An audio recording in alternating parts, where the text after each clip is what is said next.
Napakasarap ng may Diyos sa buhay. Meron kang pwedeng pagsumbungan, meron kang pwedeng silungan, kapitan sa maraming panahon. At maraming pangako ang Panginoon at ang lahat ng kanyang pangako ay handa niyang tuparin. Ang mahalaga ang kanyang mga anak ay nauunawaan kung anong kautusan ng Diyos. Nauunawaan natin kung saan ilalagay ang ating sarili, lalagay tayo sa lugar, at nang sa gayon ang mga pagpapala ng Diyos mapasa ating lahat. Hindi niya inihanda ang mga pagpapala upang ipagkait lang sa atin. Nais niya itong makamit natin. People like to be blessed, but how can we be blessed? One of the most powerful ways, one of the most blessed ways is taught by Psalm chapter 1. At ito po ang ating pagbubulay-bulayan ngayon, the psalmist's way to blessedness. Ang payo, ang hatol lang sumulat ng Psalm chapter 1 kung paano mapagpapala ang tao. Inilalapit namin sa iyo, Panginoon, aming mga sarili. Dalisayin niyo po ang aming isip. Nais naming dalhin sa iyo ang puso na nakahandang tumanggap ng iyong salita. Iniaalay namin sa iyo ang aming mata, ang aming tainga, ang aming puso, ang aming atensyon. At iniwawaksi namin ang anumang maaring umagaw ng aming pansin mula sa inyo. Niwawaksi namin ang anumang presensya ng masasamang espiritu. Binibigo ang masasamang balak ng mga masasamang tao. At sa pangalan ng Panginoong Hesus, inialay aming sarili ng inyong buong Panginoon na maturuan, maakay, maituwid, mapunuan. Nawa kayo po ang maging tanging tagapagsalita. Gamitin niyo lang po ang inyong lingkod na daluyan ng inyong mga pagpapala, tungtungan ng inyong paa, at nais aming maitaas ang iyong pangalan. Pagpalain niyo nga po kami, at nawa di lang namin maunawa ang hiwaga ng iyong salita, kundi makita rin namin, Panginoon, ayon sa iyong pagbibigay ng kakayahan, kung paano ilalapat ang mga ito sa aming pang-araw-araw na buhay. We commit this time to you, Father, and ask you to be the real speaker, the only real messenger. Use your servant only as your tool, as your footstool. And we pray that as you bless your people, we will lift up your name. Take over this activity, O God. Preside over this proceeding. Lead us unto greater knowledge of you. In Jesus' mighty name, we pray with thanksgiving. Psalm chapter 1, one of the most famous, one of the most popular chapters of the Old Testament. Blessed is the man who does not walk in the counsel of the wicked, or stand in the way of sinners, or sit in the seat of mockers. But his delight is in the law of the Lord, and on his law he meditates day and night. He is like a tree planted by streams of water, which yields its fruit in season, and whose leaf does not wither. Whatever he does prospers. Not so the wicked. They are like chaff that the wind blows away. Therefore the wicked will not stand in the judgment, nor sinners in the assembly of the righteous. For the Lord watches over the way of the righteous, but the way of the wicked will perish. And may the Lord add blessings to the reading of His holy word. Verse 1 po, ating reviewin agad. Blessed is the man who does not walk in the counsel of the wicked, or stand in the way of sinners, or sit in the seat of mockers. So tatlong verbs para ma-bless. Negative. Do not walk. Do not stand. And do not sit. Nakita po natin yung degrees of involvement. Yung una, walking with, then standing with, then sitting with. Palala ng palala, palalim ng palalim yung involvement. So blessedness can be attained by omission. Ang pagpapala, itinuro mo na dito kung paano makakamit sa pamamagitan ng di paggawa ng mga sumusunod. By not listening to the wicked. By not identifying with the wicked, and by not joining the wicked or the sinners or the so-called mockers. To walk in the counsel is to listen. No? To stand with people is to be identified with them. You say, we make a stand with you. And then to sit with them is to join them. So what do you want to do to be blessed? You want to avoid listening to sinful advice. You want to avoid identifying with ungodly ideas, movements, people. And you would like to avoid joining those who defy God and those who live against God's teachings. So do not listen, do not identify, do not join. And we can be so easily deceived into these situations. Dahil lalo tayo mga Pilipino, malalambot ang puso, mahilig makisama, mahilig makipagkapwa, makipagmabutihan, makibagay, makiayon. Kaya ang nangyayari, madali tayong akayin sa kamalian. Pero ang sinasabi ng Psalm chapter 1 verse 1, you want to be blessed? Do not listen, do not identify with, and do not join sinners. It is important to do that. Verse 2, another way to blessedness, but his delight is in the law of the Lord, and on his law he meditates day and night. Kasi blessedness pa rin ang pinag-uusapan. Blessedness is by not doing this. Blessedness is now by doing this. Verse 2. Blessedness can be attained by commission. Yung isa by omission, by not doing it. This one is by commission, by doing this. And what is that? By taking delight in God's law, by meditating on God's law. Do you take delight in God's law? Pag nabasa mo, na turn the other cheek, do you take delight in that? Pag sinabing, bring your tithes and offerings, do you take delight in that? Pag sinabing, forgive those who have wronged you, do you take delight in that? Marami po mga tao, pagka nakikita nila ang law of God, hindi delight ang nararamdaman nila. Kundi ang nararamdaman nila, parang mali ito. Parang lugi ako pag sinunod ko to. Parang hindi ito dapat sundin, hindi ito practical. Pero sabi, you want to be blessed? Take delight in God's law.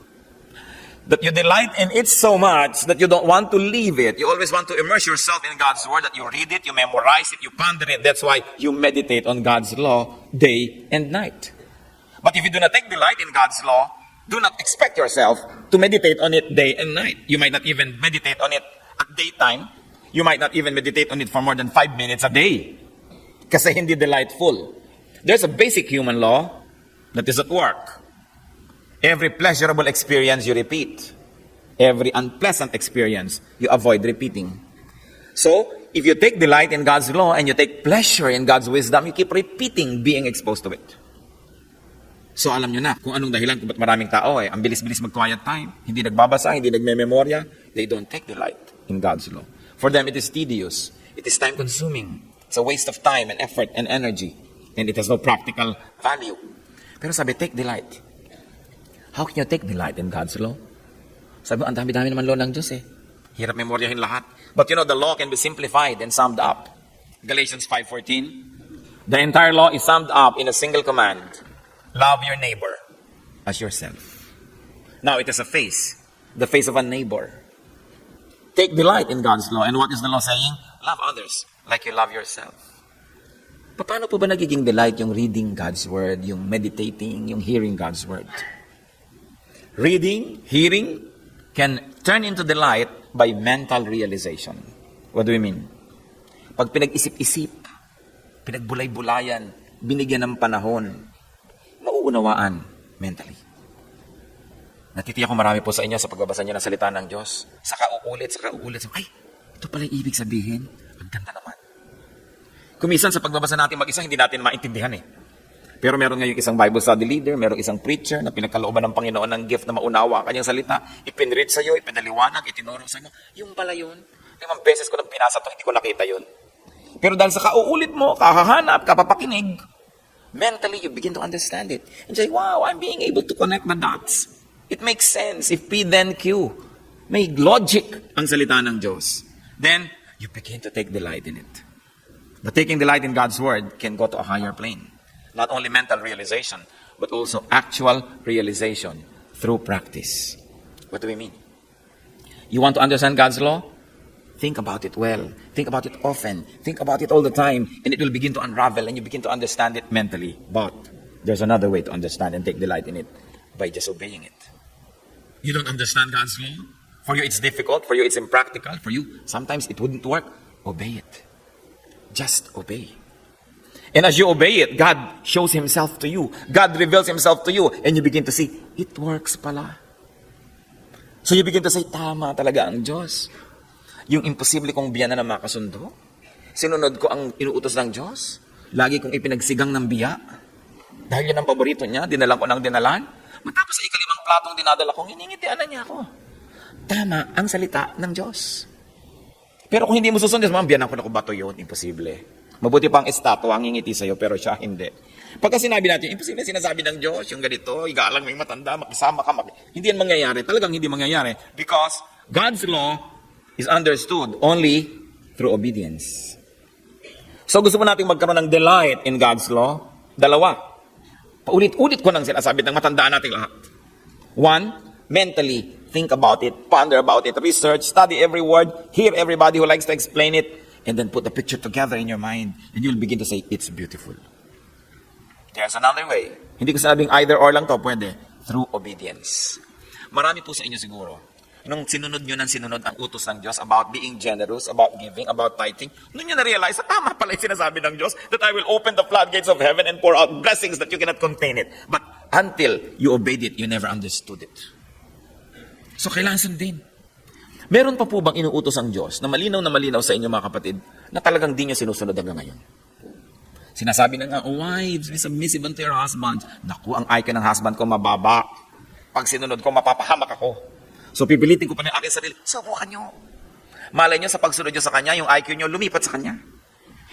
At talagang makita yung totoo pala sinasabi ng Diyos. Yung sinasabi na, obey your parents, mga kabataan. Meron pa ba tayo reservation sa pagsunod sa ating mga magulang habang sumusunod sila sa Diyos? Yung sinasabi na, maging mabuti tayo, suklian ang kasamaan ng iba ng kabutihan, baka hindi pa rin natin sinusunod, kaya hindi pa natin napapatunayan na totoo. Yung mga ayaw sa inyo magpahinga, 7 araw sa isang linggo, walang ginagawa kundi maghanap buhay, inuutos ng Diyos magpahinga ng 1 araw, mukulang kasi sayang din yung kikitain ko. Nasubok niya na ba sundin? Marami pong nakakasubok niya na nagsasara sila kami ng tindahan once a week. Basta once a week, kung anong araw man natapat, ang mahalaga, magpapahinga ka, o kung bukas man yun, ikaw yung absent. Ako, pag wala ako, makukupitan ako. Pag wala ako doon, paano na yung mga suki ko? Subukan ninyo dahil sabi ng Diyos, magpahinga kayo na 1 araw Dahil marami nang sumunod dyan na ang dami niyang benta nung Lunes. Samantalang dati hindi mabenta yon kasi sumunod siya. At ngayon, kahit hindi kayo maging mabenta at hindi kayo yumaman, sumunod pa rin kayo. Kasi maraming uri ng kayamanan na ibinibigay ang Diyos, hindi lang material. So, ang nais kong ipamanik sa bawat isa, hanggang ngayon po ba, sa tagal-tagal na naririnig natin ang salita ng Diyos, pinag-aaralan, minememorya, baka meron pa rin tayong mga paboritong disobedience. Bumigayin at isuko sa Diyos so that we will begin to realize, tama ang Diyos. And then I take delight in His law, is really right. Then, because you take delight, you really love God's law that you get to meditate on it day and night. And when you meditate on it day and night, you begin to understand it more. Therefore, you love it more. And as you love it more, you study it more, you understand it more. Don't you see it's cyclical? Pero habang hindi ka sumusunod, ayaw mo yung salita ng Diyos, palayo ka ng palayo, pawala ng pawala ang iyong gana, pawalayo ng palayo ang iyong loob, cyclical din yun. Blessedness is by omission and by commission. Make sure you omit the right things and commit the right things. Minsan baligtad yung iba They commit wrong and they omit the good things they should do. Baligtad, that is not blessedness. Verse 3, how else is a blessed man described? He is like a tree planted by streams of water, which yields its fruit in season, and whose leaf does not wither. Whatever he does, prospers. One of the marks of blessedness is prosperity. Israel ang setting ng awit na ito. Israel is a desert. Most of it anyway. So pag sinabing you are like a tree planted by streams of water, ang laking blessing nun. Sa katuyuan po ng Arabian Peninsula, ng mga disyerto hanggang sa Ehipto, kaya si Moses nakakita ng bush that was burning by itself. Sa init ng panahon, nagkakatuyo-tuyo ang mga maliliit na mga halaman at nagsisiklab mag-isa sa init ng panahon. Hindi nagtaka si Moses na may nagsiklab na puno. Ang ipinagtaka niya, ba't hindi maubos-ubos yung apoy? Kasi alam niyo po, sa init, isang siklab, isang iglap, tapos din yung apoy. Parang ningas kugon. Pero ang tagal na nagsisiklab, kaya niya napansin. Ngayon, gusto ko lang sabihin, sa init dyan, kaya nagsisiklab ang puno. Ano ngayon ang ibig sabihin? That you are like a tree planted by streams of water. Na pagtao ka na hindi gumagawa ng hindi mo dapat gawin, hindi ka nakikiayon, nakikisama, at nakikipanindigan sa masasama, at pagkatapos ay natutuwa ka at nalulugod sa salita ng Diyos, para kang puno na nakatanim sa tabi ng mga batis. Ibig sabihin, hindi mo problema, meron ba akong tubig bukas? Baka matuyo ako, baka hindi ako mamunga. Hindi mo problema yon kasi nakatanim ka sa tabi ng batis. And because of that, you yield your fruit in season. Sa tamang panahon, lumalabas ang iyong prutas. At ang iyong dahon ay hindi naluluoy. At ano man ang gawin mo, pinagpapala, nagiging masagana. People who meditate on and take delight in God's law are blessed with necessary provisions, with fruitfulness and prosperity, and with freshness. Yun daw po ang napapala. These are the paths of blessings. Ngayon, puno kayo. Gusto nyo mabless. Gusto nyo mamunga. Gusto nyo sariwa. Pero ipinagpipilitan ninyo, doon kayo sa disyerto nakatanim, hindi mangyayari yun. Maluluoy kayo. Hindi kayo pupuntahan ng ilog doon. Nakakita ka na ba ng ilog na aalis muna ako sa ruta ko, pupuntahan ko yung tuyong-tuyong puno doon? No. Meron talagang established paths of blessings. And even in life, there are paths of blessings. Ang problema po nating mga puno, dapat tayong doon magtanim ng sarili natin. Doon tayo lumagay. Alam nyo na, nakikisalamuha tayo sa masama. Nakikipagmabutihan tayo sa mali. Tapos ina-expect nyo mabe-bless kayo? Of course not. Because that is not the path of blessings. Ngayon gumagawa ka ng tama, sumusunod ka sa Diyos. Ginagawa mo ang mabuti, masipag ka, nagtatrabaho ka. Nagpo-provide ka sa iyong mga tungkulin, sa iyong mga mahal sa buhay. Nagbibigay ka sa mga kapuspalad. E di ikaw yung tree planted by streams of water dahil doon talaga dadaan ang pagpapala ng Diyos. It depends on where you position yourself. Life is all about positioning. Nakita nyo ng mga gera-gera, ang mga tao nag-aalisan sa bayan kasi bobombahin yung mga bayan para huwag silang tamaan. Yung nagpipilit na nandun sila. I remember a story. Kinukwento ng mga tatay ko sa Los Baños, Laguna. Panahon ng hapon, nagtulugan sila sa loob ng simbahan because they felt safe there. Sapagkat ang mga Amerikano na nakakulong doon sa POW camp sa UP Los Baños ay itinakas ng mga Amerikano at tinulungan ng mga taga Los Baños. Tapos hindi naman nag-iwan ng mga Amerikano ng isang sundalo doon sa Los Baños. Binalikan ngayon ng hapon yung bayan at ginantihan yung mga taong bayan na tumulong sa mga Amerikano. Nung gabi na yon na magre-raid ang mga hapon, nagtulugan ang aking mga kamag-anak doon sa simbahan. Pero ang daddy ko, nabalisa. Sabi niya sa nanay ko, aalis tayo dito. Pupunta tayo doon sa lupa natin sa bundok. Niyaya niya ang isang kapatid niya na babae na may 2 maliit na anak. Yung asawa kasi no, sundalo, so hindi kasama yung asawa sa lakaran na yon, nakasama siya sa kuya niya. May isa pa siyang kapatid na babae na niyayayari niya, hindi sumama dahil yung lalaking asawa nandun. At ang desisyon ng lalaki, dito tayo sa simbahan. Anong nangyari? Umalis ang daddy ko at ang pamilya niya. 2 pa lang ang anak nila noon, ate at kuya ko. At yung kapatid niyang babae at yung mga pamangkin niya. At yung isang babae na iwan dahil ang pasya yung asawa ng babae na yun, doon sila sa simbahan. Nilusog ng hapon ng simbahan ng gabi, sinunog at lahat ng lumalabas binabayoneta. Namatay ang tiya ko dahil nakapwesto sila doon sa lugar na yun eh. Yung isa kong tiya naligtas dahil umalis siya doon sa lugar ng panganib. Ganun ang buhay. Pwesto-pwesto lang yan. Saan tayo nakapwesto? Pag may nag-aaway, sino kinakampihan natin? Yung tama, yung mali, o yung mahal mo kahit mali siya? Pag meron kang gagawing negosyo, anong gagawin mo? Yung mali, yung tama, o yung mali, basta may tubo. Kung saan ka nakapwesto, huwag ka magtaka kung anong darating sa buhay mo. You want to be blessed? You must be like a tree planted by streams of water. And that means you meditate on God's law. That means you obey God's law. And definitely you'll be blessed. Proverbs 4:11, I guide you in the way of wisdom and lead you along straight paths. But do we listen to God's guidance or we insist on our own ways? Proverbs 11:5, the righteousness of the blameless makes a straight way for them. Yung pagiging matuwid, ang tumutuwid ng landas mo, kahit ligo-ligo yung landas na dadaan mo, dahil matuwid ka, dumidiretso yun. Dahil ang iyong katuwiran ay katuwiran ng Diyos, at ang katuwiran ng Diyos ay makapangyarihan, kaya niyang ituwid kahit ang mga niliko ng mga tao o ni Satanas.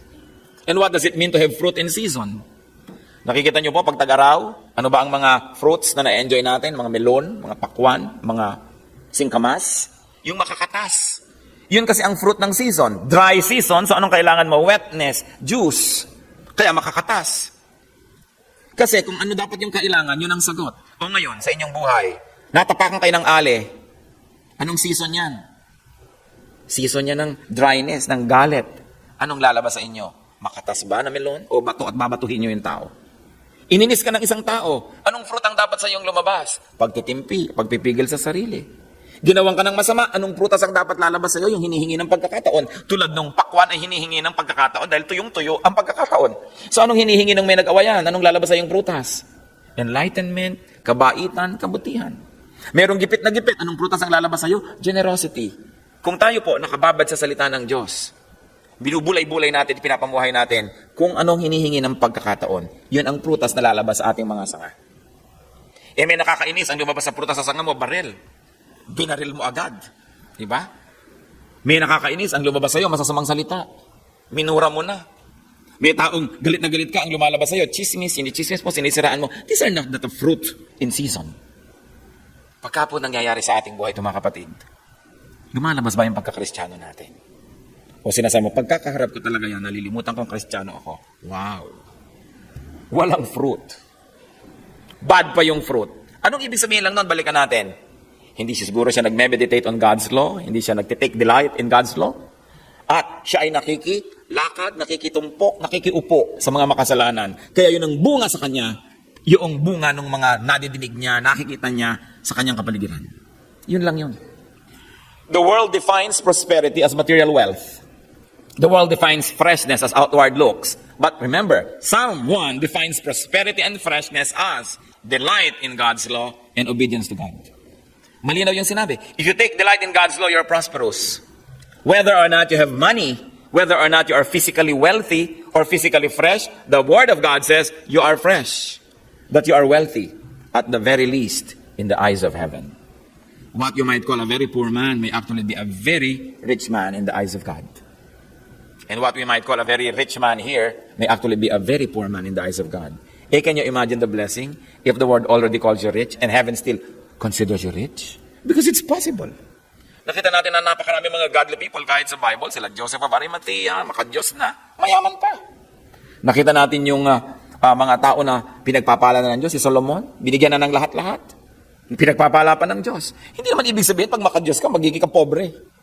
Although there are times that when material poverty is the way to purity, so that we may cut our needless dependence on material things. But when the lesson has already been learned, I think that I believe that the Lord will give you what you need.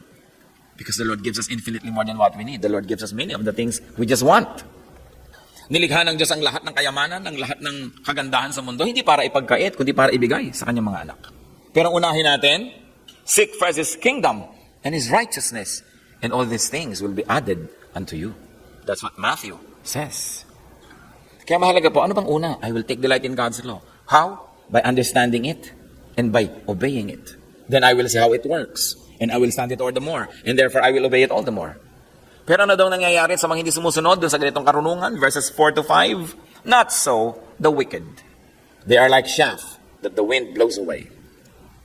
Therefore, the wicked will not stand in the judgment, nor sinners in the assembly of the righteous. So, hindi daw mangyayari ito sa mga masasama. Hindi mangyayari yung namumunga, sariwa. Hindi mangyayari ito. Para lang silang ipa. Ito po yung chaff. Any grain, without the grain inside, yung shell niya, yun yung chaff. Ipa. And because it has no weight of its own, it has no substance of its own, when the wind blows, it gets blown away to whatever direction. Kung saan ipaling ng hangin, doon sila dadalhin. At ang mga masasama daw ay hindi makakatindig sa paghuhukom. Ibig sabihin lang, they will fall because of their wickedness. Hindi pwedeng makihalubilo ang mga sinners sa assembly of the righteous after the judgment. So there will be a great division. There will be a great division after the judgment. And it is important to bear that in mind every day. The wicked are described as being like chaff. The wicked will not enjoy justification. And they will never enjoy fellowship with the righteous. Well, this is futuristic. Kasi sinabi, the judgment. They will not stand in the judgment. It's a definite judgment day that is being discussed here. But although that very specific judgment is futuristic, it is also here and now. Because even now, wicked people miss being with the righteous. Akala kasi ng mga nasa sanlibutan, napakalaking kawalan na ang kabarkada mo mga nagbabible. Naku, mahirap kasama yung mga yan. Puro don't do this, don't do that. Akala nila puro bawal, puro lungkot, puro pagdurusa. Hindi nila alam kung ano ang ligaya, ano ang kapayapaan na natatamo ng mga taong malapit sa Diyos. But then again, you need to experience it to know it. Many people think that only the godly miss out on nice things. Actually, the ungodly miss out on many great things. The ungodly can have nothing more than pleasure. Joy is elusive to them. Pleasure, joy, sobrang magkaiba yun. Luke 19:41 to 42. Ano po ang naramdaman ng Panginoon nung makita niya yung Jerusalem? As He approached Jerusalem and saw the city, He wept over it and said, if you, even you, had only known on this day what would bring you peace, but now it is hidden from your eyes. Tinangisan ng Panginoon ang Jerusalem. Because Jerusalem was self-righteous. Jerusalem was very religious. Jerusalem was steeped in tradition. Almost very ethnocentric. Proud of its own race over all other races on earth. Proud of its heritage. But the Lord knew that the people didn't have peace. Napayak ang Panginoon kung alam nyo lang kung ano magbibigay sa inyo ng kapayapaan. Pero hindi nyo alam, may takip ang inyong mata. Anong ibig sabihin ng Panginoon? Heritage will not give you peace. Religiosity and religious activities will not give you peace. Dahil meron pa bang mas religyoso kaysa sa Jerusalem? Knowing the Word of God by heart and by your mind will not give you peace. Memorizing it and declaring it will not give you peace. Your feast and your offerings and your 5 prayers a day will not bring you peace. Sa inyo, hindi nyo alam kung ano yon. Kaya niya iniyakan at naawa siya sa Jerusalem. Hindi nila kilala si Kristo. Ang dami nilang kaugalian, ang dami nilang tradisyon, ang dami nilang prosesyon, ang dami nilang pista, ang dami nilang ritual, pero hindi nila kilala si Kristo. Kaya sabi ni Lord, hindi niyo ako kilala, wala kayong peace, kawawa naman kayo. Gaano karami sa ating bayan ang kilala ang Panginoon? Ang dami din nating pista, ang dami din nating dasal, ang dami din nating ritual, ang dami nating relihiyon, ang dami nating mga bahay dasalan. Pero bakit pagkaagulo-gulo at pagkahirap-hirap at pagka-demoralize ng bayan, kilala ba si Kristo? Ang Panginoon ang kapayapaan. At kung meron siguro isang pinakamahalagang bagay sa mundo, yun ay kapayapaan. Kasi kahit malusog ka, hindi ka naman mapayapa, wala rin eh. You can always buy a bed, but you can never buy sleep. You can buy food, but never appetite. You can buy entertainment, but never peace. Kaya mahalaga ang Panginoon, maalala. Tayong mga nasa Panginoon, hindi tayo dapat nagkukulang na ipakilala ang Panginoon sa iba. Dalhin sila sa ating mga Bible studies, dalhin sa ating mga worship services. Dalhan ang ating bahay ng mga teacher, dalhan nating mga kamag-anak ng mga magtuturo. Sapagkat yun ang magbibigay ng pinakamahalaga, kapayapaan. Paano ka magkakaroon ng kapayapaan kung takot ka mamatay? Dahil hindi ka handang mamatay, hindi ka handang maharap sa Diyos. Alam mo naman, any moment, pwede kang mamatay. Just 1 second is what it takes for you to join statistics. Pwedeng mamatay. Pwede kang malaglagan ng Skylab. Pwede kang matetano. Pwede kang matamaan ng ligaw na bala. Pwede kang bangungutin, magka-heart attack. Ang dami. Kaya ang tao takot eh. Kung handa kang humarap sa Diyos, bagamat hindi mo naman gustong-gustong mamatay, pero kung nangyari, tinatanggap mo na rin, may kapayapaan ka. How can we not tell our loved ones about the Lord? Sasabihin nila, matagal na ako, alam ko na to, may relihiyon na ako, dito na ako nabuhay, dito na ako mamamatay. Sanay na ako dito, huwag mo na akong palitan, whatever. Ang point is, may kapayapaan ba? Hindi relihiyon ang pinag-uusapan, kasi kung relihiyon, hindi na sana iniyakan ng Diyos yung Jerusalem eh. Wala nang tatalo sa syudad na yun sa pagiging relihiyoso. Bible-based pa nga eh. Pero sabi pa rin ng Panginoon, you don't get it. That it's not your rituals. It's not what you know here in your mind. But do you have me in your heart? That's what's important. Then verse 6. For the Lord watches over the way of the righteous, but the way of the wicked will perish.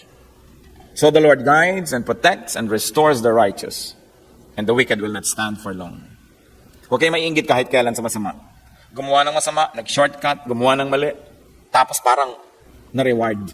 Nabigyan ng gantimpala sa paggawa ng mali. Ano palagay niyo sa Diyos? Tulog? Ano palagay niyo sa Diyos? Di makatarungan? Akala lang natin yon. May bayad yon. Hindi ka iinggitan ang gumagawa ng mali. Because the way of the righteous will perish. The way of the unrighteous, rather, will perish. But the way of the righteous is watched over by the Lord. Blessedness is obedience to God and to God's law, with or without the world's standard of blessedness. Gusto ko itong bigyan ng diin. Blessedness is possession, not possession. Akala ng iba, may kotse siya, blessed. Meron siyang bahay, blessed. Meron siyang fame, blessed. Meron siyang maraming anak, blessed. Meron siyang pera, blessed. Hindi. Although, that can be part of true blessing. But that by itself, and that alone, is not the blessing. Blessing is not possession. It is position. If I am not sitting with sinners, if I am not walking with sinners, if I am not standing with sinners, and I am standing by God, whether I am materially rich or not, whether I am healthy or sick, I am blessed. Kung sasabihin, maka-Diyos ka pero may sakit ka, di hindi ka blessed. Aba, hindi naman sinabi na ang blessedness is health eh. Ang sinabing blessedness, if you are identified with God, you are blessed. Ngayon, identified ka na with God, healthy ka pa, bonus na yon. Akala kasi na iba ang, nabe-bless yung church na yon dahil ang dami-dami na nila. Mga kulto nga, dumadami din eh. So, hindi sa dami yan. Bless na bless yung church na yon, ang dami nilang funds. Marami ring funds kahit ang mga smuggler. Kahit ang mga criminal syndicates at mga drug lords, marami ring funds. What is blessedness? It's not possession, but possession. As long as you are standing with God and not with sinners, you are blessed. Mahalagang hindi natin malilimot yun. Huwag nating sukatin yung spiritual blessedness with material proofs. Because many times, it is the transcendence of the material that will bring you to a higher plane of spirituality. And that's when you begin to understand it. That's why many people have to let go of their possessions. They have to let go of this. They have to let go of that. Requirement ng Diyos. Merong isang mayaman na lalaki, sabi, Lord, ano pong pwede kong gawin para sumama sa inyo? Sabi ni Lord, edi sundin mo lahat ng kautusan. Kasi alam naman ni Lord, imposibleng masunod yun eh. Mayabang naman tong tao. Nasunod ko na po lahat. So susunod na ako sa inyo. Teka, kung talagang gusto mo sumama sa akin, ibenta mo lahat ng kayamanan mo, ipamigay mo sa mahirap yung pinagbilan at sumama ka sa akin. Ay, hindi naman pwede yun. And that man left sad because he was very wealthy and he did not follow the Lord. Yung iba akala nila ang requirement ng Diyos, magpakahirap ka, magpakapobre ka para sumunod ka sa akin. No. But the God of this man was money, so how can he follow God? So ang sinabi ni Lord, talaga sinunod mo na lahat ng utos? Huwag mo na tayong lituhin sa bilang at dami. Ang utos lang ibig sabihin, love your fellow man as yourself. Yung mga pinagsamantalahan mo, yung mga inexploit mo laborer, yung mga dinaya mo sa mga business deal mo, ibalik mo lahat yung mga pera mo sa kanila, ipamigay mo, ipatunayan mo sa akin na ang Diyos mo, hindi yung greed, hindi ang money. Then pwede ka nang sumunod. Kita nyo, hindi sumunod dahil ang totoo, hindi niya sinusunod yung law. Ang sinusunod lang niya, yung form of the law. Yung legality. Bookish lang siya. Pero yung essence, no. Hindi niya talaga sinunod. Parang, I go to church on Sunday, so sinunod ko physically. Pero habang nandito, text ng text. Di wala rin dito yon. So, it's not only the form, but the essence. It's not only the physical level, but the spiritual level that counts. O, sasabihin mo sa asawa, mahal naman kita, umuwi ako dito tuwing gabi. Sing-sing mo, suot-suot ko. Diba? Pagka sweldo binibigay ko sa'yo, pero yun lang ba yun? Maraming malalalim na kahulugan. Kaya pag sinasabing sumusunod ako sa Diyos, hindi lang yung sa mga patakaran, yung mga forms, mga ritual, talagang sa kalooban. Ang tunay na pagsunod sa Diyos, ibigin ang kapwa. Mahalin, lingapin ang mga kawawa. Ang relihiyoso mo, pagkatapos, kuri-kuripot mo sa katulong mo sa bahay. Kinakain lang nila, kaliskis ng isda. Tapos hallelujah, hallelujah ka ng hallelujah. Mag-donate ka, ang laki-laki. Tapos yung mga sarili mong mga tauhan sa pabrika mo, gaw-gaw ang sweldo. So, hindi totoo. Sabi ni Lord, magpakatotoo ka. Ang tunay na espiritualidad, malalaman kung makadiyos ka na talaga kung ikaw ay maibigin sa kapwa. Hindi pumasa yung tao. Kaya sabi, yun daw, unless a man enters through the eye of the needle, he cannot enter the kingdom of God. Ibig sabihin, paano ka papasok sa eye of the needle? Hubarin mo lahat ang suot mo, tanggalin mo lahat yung magpapataba sa'yo at mga sagabal para magkasya ka. Ang dami mong aalisin para ka magkasya. Maaring yun ay bisyo, maaring yun ay kirida, maaring yun ay pandaraya, isang ugali. Tatanggalin mo lahat para ka magkasya. Kaya sinasabi dito, ano ang blessedness? Obedience. And when people obey God, they are blessed. Huwag kayo nagtatampo sa Diyos. Diyos ko, mula nung nag-obey ako sa inyo, hanggang ngayon, di nyo pa ako binibigyan ng boyfriend. Wala pa rin akong asawa. Wala pa rin akong pera. Ano ba? Yun ba ang sinabi ng Bible na blessedness? Di ba ang sinabi din sa Psalm 1? When you obey God's law, and when you ponder it and take delight in it, you are blessed. So marami po siguro sa atin dito, blessed na blessed na blessed, hindi lang na-appreciate. Kasi akala natin, blessedness is magkaroon malaking hikaw, malaking bakal na umiilaw-ilaw. Although, kung binigyan ka ng Diyos yan na bonus, di salamat. Pero kung wala yan, hindi ibig sabihin, hindi ka blessed. The Bible, this chapter, strive to say the obvious, that godliness is blessedness. Because it doesn't always seem so. People have other ideas about blessedness. So ang tanong, are you blessed? Are you appreciative of what blessedness really is? Tatandaan po natin, pag ang tao sumusunod sa Diyos, blessed siya. Kung hindi man nakikita natin agad yung gantimpala ng Diyos, hindi mo naman kailangan gantimpalaan para ka sumunod. Sumusunod ba tayo sa Diyos dahil may gantimpala? No. Pagsunod lang sa Diyos, gantimpala na. Biruin ninyo, nasa grupo ka ni Satanas, umalis ka doon, lumipat ka dito, tapos sasabihin mo pa sa Diyos, nasaan po ang premyo ko? Hindi pa ba premyo na nawala ka doon sa piling ni Satanas? Hindi pa ba premyo na kasama ka ng mga anak ng Diyos at lingkod ng Diyos? Tapos naghahanap ko, nasaan ang premyo ko? What do I get for transferring to your camp? This is a very, very worldly way at looking at the whole situation. Blessedness is being with God. Taking a godly position, even if you have to pay a price. Do you think Jesus was blessed? Do I hear? Amen? Blessedness bang mapako? Blessedness bang magsunog ng koronang tinik? Blessedness ba na tamaan ka ng sibat sa iyong tagiliran? Magpasa ng krus? Amen ba? Amen. Kasi, sasabihin mo, alam nga naman ang blessed ay yung mga komportabling mga religious leaders na nasa mga palasyo nila nung ang Panginoon ay pinahihirapan. Ang blessedness is not always sitting on a cushion, drinking cold drink in the heat of summer. Blessedness is not always having all the money and the comfort. Blessing and blessedness is doing the right thing. And if you did it, no matter what the cost, you are blessed. Panginoon, salamat sa mga paalala nyo. Huwag naming sukatin kayo na para kayong isang economic issue. Huwag naming itrato ang aming pananampalataya na para isang financial investment. Huwag naming sukatin ang lahat ng bagay sa mundo sa panukat ng sanlibutan. Turuan mo rin kami, Lord, na kilalanin ang mga kapatiran namin na talagang blessed by you because of their obedience. Na maaaring hindi namin napapansin dahil lang hinahabol namin yung mga sikat, yung mga star, yung mga mayaman, yung mga celebrities. Bagamat sila may maaaring maging blessed. Ituro mo sa aming Panginoon talaga yung mga pamamaraan. Kadalasan kabaligtaran ng pamamaraan na nakasanayan na namin. Turuan mo po kami, Panginoon, na kilalanin, saluduhin, parangalan. Yung mga taong ang blessedness nila is through obeying you. Kahit pa nga, sa pagsunod nila sa iyo, na wala nang tinatawag na rangya o ningning ang kanilang buhay. Hindi marangya at maningning ang krus sa paningin ng mundo, subalit ito ang pinakamarangya at pinakamaningning na lugar nung kayo, Panginoong Jesus, ay napako dito. Hindi marangya ang Golgotha, subalit ito ang pinakakilang lugar nung ito inyong pinuntahan upang sagipin kami sa aming kasalanan. Panginoon, dalangin namin talagang maunawaan namin ang malalim ang katotohanan. Na huwag kami magreklamo kung nahihirapan kami sa pagiging obedient to you. Huwag kami magsisi sa pagsunod sa inyo kung nawalan man kami ng mga kaibigan, relasyon, mga layaw sa buhay.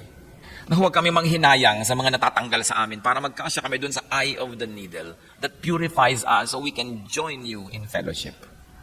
Huwag kami, Panginoon, na mag-inggit sa mga rangya ng mundo na sumisira naman sa Espiritu. Huwag kaming malibang sa mga pandaraya ng sanlibutan na inaagaw ang aming pansin sa inyo. Tinuturuan kaming maging materialistic, maging proud.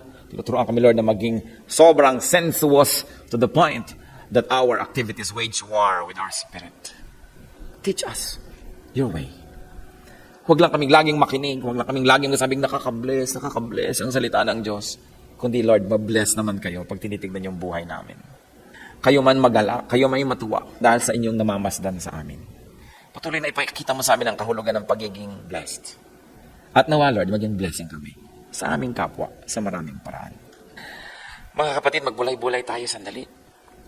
Ipagpasalamat natin yung mga pagiging nating blessed. Kahit kung minsan, there is a material price to pay. There's an emotional price to pay. Huwag kailan pagsisisihan ang paggawa ng mabuti. At maging maingat tayo na hindi natin napapansin tayo pala nakikilakad, nakikiayo, nakikitumpok sa kasamaan. Hingin sa Espiritu ng Diyos. Nabuksan ang ating mata at makita natin ang ating mga kakulangan. Ganon din, makita natin ang ating mga pagpapalang tinatanggap sa Diyos at makapagpasalamat tayo. Magbulay-bulay. Let the Spirit speak to each one personally.